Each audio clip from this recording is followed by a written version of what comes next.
English कैसे सीखें YouTube channel में आपका स्वागत है। इस क्लास में हम इस स्टोरी के एक एक वर्ड का उच्चारण लिखकर इसे ट्रांसलेट करेंगे और इसकी वर्ड मीनिंग आपको लिखकर बताएंगे। लिखने से वो वर्ड मीनिंग आपके दिमाग में ज़्यादा समय तक रहेगी और साथ में हम आपको ग्रामर से जुड़ी, टेंस से जुड़ी छोटी छोटी बातें भी बताएंगे, जिससे आपको इंग्लिश लिखना, पढ़ना, बोलना और समझना और अच्छे से आने लगेगा। मेरी वीडियोस में इस तरह के वर्ड्स, इस तरह के सेंटेंसेस होते हैं जिसको हम डेली बोलने में यूज़ करते हैं और वो हमें आसानी से याद भी हो जाते हैं। अगर आप हमारी वीडियोस लगातार देखेंगे तो आपको धीरे धीरे इंग्लिश लिखना, पढ़ना, बोलना और समझना और अच्छे से आने लगेगा। आज की इस वीडियो में हम ढेर सारी वर्ड मीनिंग और इंग्लिश के सेंटेंसेस को सीखेंगे। इसी के साथ आप कर दीजिए इस वीडियो को लाइक और मैं करता हूँ शुरू। इंग्लिश रीडिंग, क्योंकि ये वीडियो ट्रांसलेशन के साथ साथ रीडिंग की भी है। My brother David. My brother, मेरा भाई, डेविड।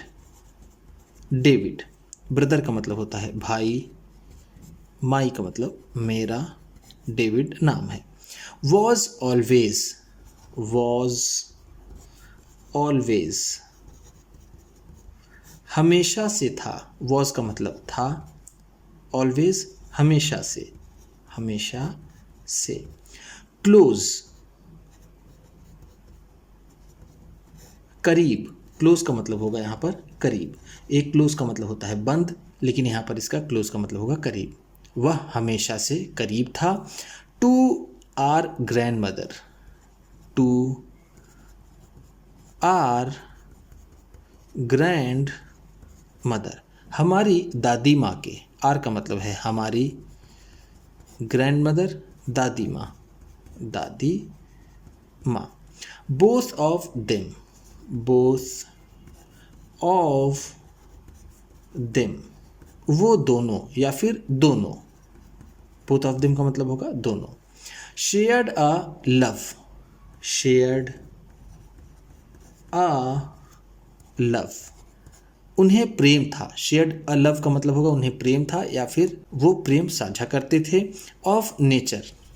ऑफ नेचर, प्रकृति से। उन दोनों को प्रकृति से प्रेम था, हम ऐसा कह सकते हैं। नेचर का मतलब होगा प्रकृति या फिर कुदरत। End of food. End of food, और खाने से। फूड का मतलब होता है खाना। उन्हें कुदरत और खाने से प्रेम था। That they had grown. That they had grown, जिसे उन्होंने उगाया था। दैट का मतलब होगा यहाँ पर जिसे, दे का मतलब होगा उन्होंने, उन्होंने। हैड ग्रोन, उगाया था। ग्रोन, ग्रो का थर्ड फॉर्म है। ग्रो का मतलब होता है उगाना या फिर बढ़ना, लेकिन यहाँ पर होगा उगाना। हैड ग्रोन है तो उगाया था। Them selves. देम सेल्व्स, खुद से। देम सेल्व्स का मतलब होगा खुद से। When ever. वेन एवर, जब भी। वेन एवर का मतलब है जब भी। His schedule permitted. His schedule permitted, उसका शेड्यूल उसे इजाज़त देता था। शेड्यूल का मतलब होता है टाइम टेबल, परमिट का मतलब होता है इजाज़त देना या फिर अनुमति देना। तो हम यहाँ पर कह सकते हैं कि जब भी उसे समय मिलता था। ठीक है, हिज शेड्यूल परमिटेड का मतलब होगा जब भी उसे समय मिलता था। He would drop in. He would drop in, वह टपक पड़ता। ड्रॉप इन का मतलब होगा यहाँ पर अचानक आ जाना, आ जाना। ऐसे तो हम आम बोलचाल की भाषा में इसे कह सकते हैं टपक पड़ना। वह टपक जाता। For a short visit. For a short visit, थोड़ी ही देर के लिए। फॉर अ शॉर्ट विजिट का मतलब होगा थोड़ी ही देर के लिए। And a cup of coffee. And a cup of coffee, और एक कप कॉफ़ी के लिए। जब भी उसे समय मिलता वो टपक जाता थोड़ी ही देर के लिए और एक कप कॉफ़ी के लिए। One day. वन डे, एक दिन, वन डे का मतलब है एक दिन। when he found, when he found, जब उसने पाया, फाउंड का मतलब है पाया, फाउंड फाइंड का सेकेंड फॉर्म है, फाइंड का मतलब होता है मिलना या फिर पाना। No one at home, no one at home, घर पर किसी को नहीं, जब उसने घर पर किसी को नहीं पाया या फिर घर पर उसे जब कोई नहीं मिला।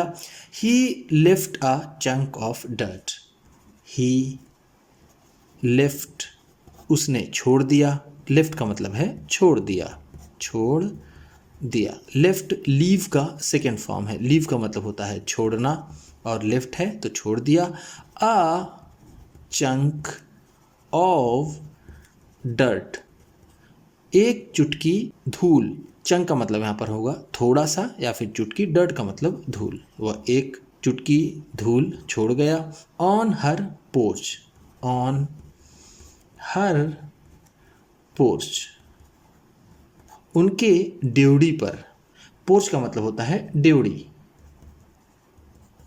या फिर जिसे हम आम बोलचाल की भाषा में उसारा कहते हैं, वह उनके उसारे पर चुटकी भर या फिर थोड़ी सी धूल छोड़ गया। दिस स्टार्टेड, दिस स्टार्टेड, इससे शुरू हुआ, स्टार्टेड का मतलब होगा शुरू हुआ, दिस इससे। What was later to be known, what was later to be known, जिसे बाद में जाना जाने लगा। लेटर का मतलब है बाद में, टू बी नोन जाना जाने लगा, जाना जाने लगा। As his calling card, as his calling card, उसके याद करने के कार्ड के रूप में। कॉलिंग कार्ड का मतलब होगा याद करने वाला कार्ड, कॉलिंग का मतलब होगा याद करना, याद करना।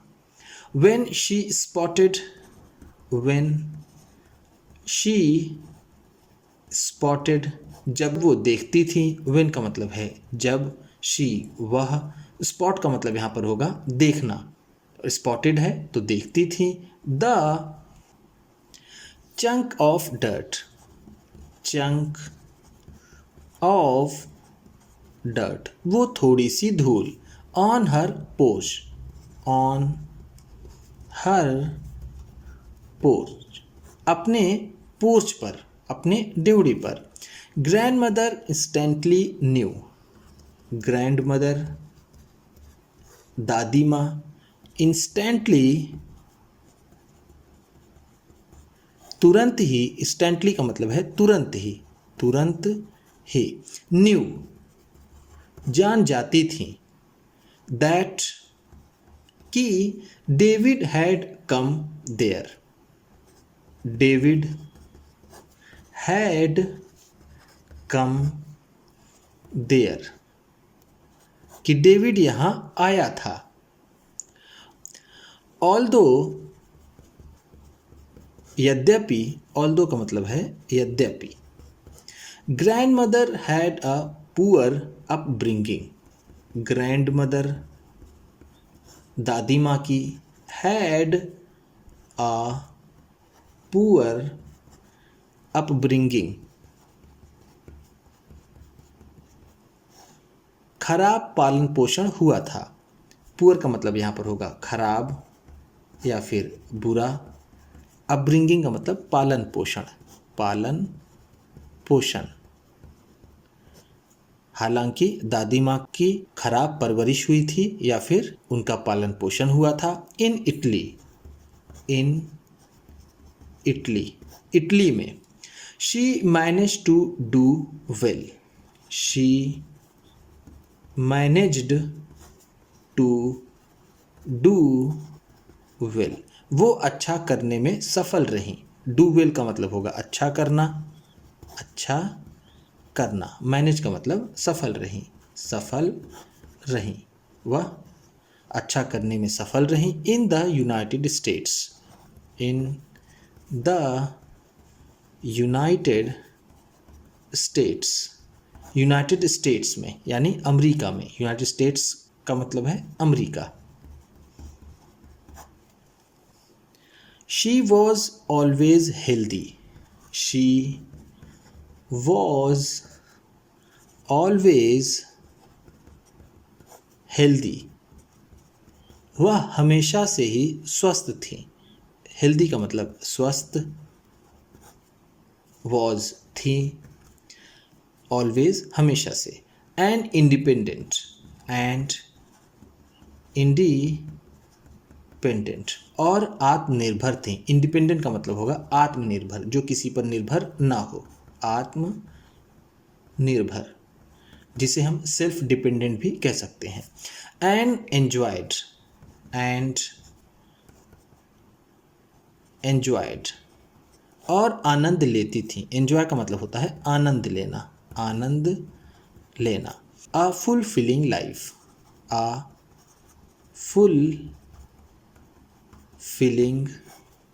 लाइफ, एक संपूर्ण जीवन का। फुलफिलिंग लाइफ का मतलब होगा संपूर्ण जीवन, संपूर्ण जीवन।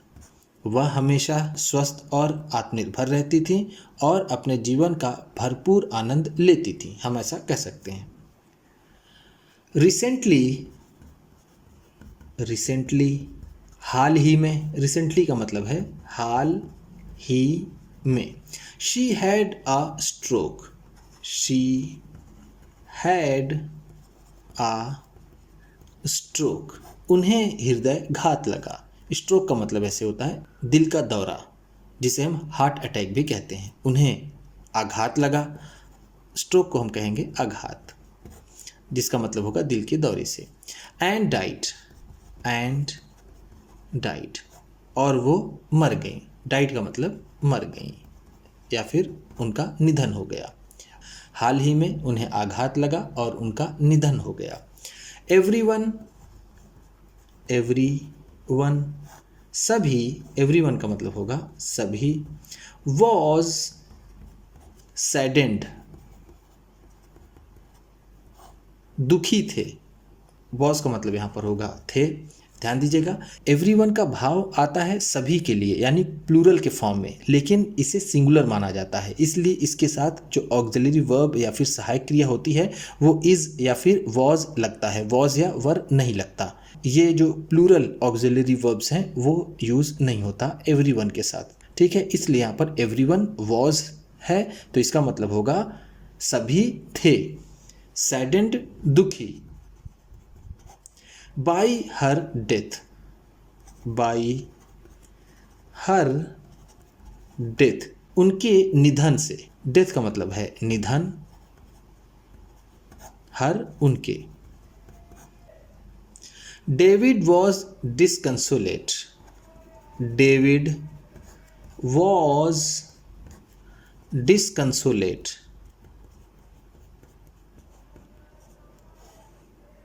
डेविड गमगीन था। डिसकंसोलेट का मतलब होगा गमगीन या फिर निराश। डेविड निराश था।